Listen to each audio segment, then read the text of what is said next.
Funk looked at the workers while they hurried over to the scene. The sound of all their boots crushing the soft sand was silenced by the sound everyone let out. It was like something out of science fiction. He couldn't trust his eyes. Was he really seeing it? What was sticking out of the rock was something that no one would believe unless you showed them. But what was this thing? It was a normal day at work for Sean Funk. He was an experienced miner with 12 years under his belt. He worked as a heavy machine operator, so he had seen plenty of lost treasure in all his years. More often than not, garbage was the thing that they found, but sometimes there would be something of value. Funk didn't think anything could surprise him these days, but what he didn't know was he was about to be proved wrong. Funk was ready for another day of excavating in Millennium Mine in Alberta, Canada. Funk was happy with his life. He had a job he truly loved. Nothing was better than working with your hands in nature. He really loved finding natural anomalies. Some called it an obsession. He really wanted to find one, but over the years he became more skeptical. But he had no idea today he was going to find what he wanted. Funk sat in the seat of his excavator like he did every day. The huge crane would shovel giant rocks from the ground into a pile. It was usual for him. Today was just another boring day, or so he thought. He was scooping a crevice into the earth so all you could see was mud and oil. As he scooped more of the ground's layers, he imagined that each layer was older than the last, imagining what could have walked on this soil. He remembered seeing something on the news about a miner finding an egg in the ground. He looked down at the hole he was digging and just saw sand. He smirked, knew there was nothing. He kept digging until suddenly his crane hit something very hard underneath the old earth. He had heard a loud cracking sound and wondered what he could have hit. Was it another rock? He raised the crane of his digger and swiveled off of his seat out of the cab. He looked at the rocks his crane had in its jaws. The rocks looked strange, so he transported them on his pickup truck to find out what they were. He then went back to the crevice he was busy digging. He looked at the damp hole, his eyes widening as he saw something that made his stomach tie into a knot. He sprinted to his cab and called for officials, co-workers, site managers, everyone.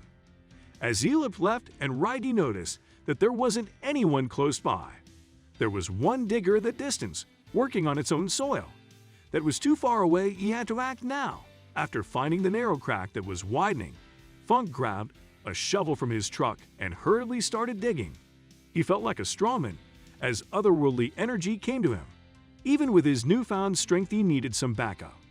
Funk knew time was of the utmost importance, so he started digging hard and harder. He didn't want the loose earth to shift over his artifact and bury both of them. He wasn't thinking, he was just digging. His intuition told him that he had to make sure nothing happened to this artifact. This was the most important thing right now. While he was digging away behind his prize, he heard something in the distance. The cavalry had arrived. Funk's backup he had called and was on the scene. They'd brought an even bigger crane, so they took help to dislodge the anomaly. They dug below the artifact and put boards underneath it so it could be held steadily. After they had secured it tightly, Funk looked at it nervously as they began lifting it. Funk felt like this was his find and thus didn't want anything happening to it. Once the artifact had been lifting high in the air above the water he had stayed in, Funk felt his diaphragm relax. But he didn't know that he wasn't out of the water just yet. As the crane slowly lowered the artifact down to touch solid ground, everyone heard a sickening crack that made them all wince. The artifact broke in two, showing Funk what he believed to have seen the first time he stumbled upon it. A team from the Royal Tyrrell Museum of Paleontology rushed to the scene.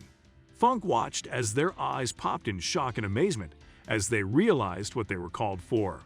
Funk explained everything, and they spent hours carefully digging through the shattered bits of rock, piecing together something you could only see to believe. What was it? Incredibly, Funk discovered a real-life fossilized dinosaur that had been petrified from its snout to its hips. This meant it was miraculously well preserved since its death 112 million years ago.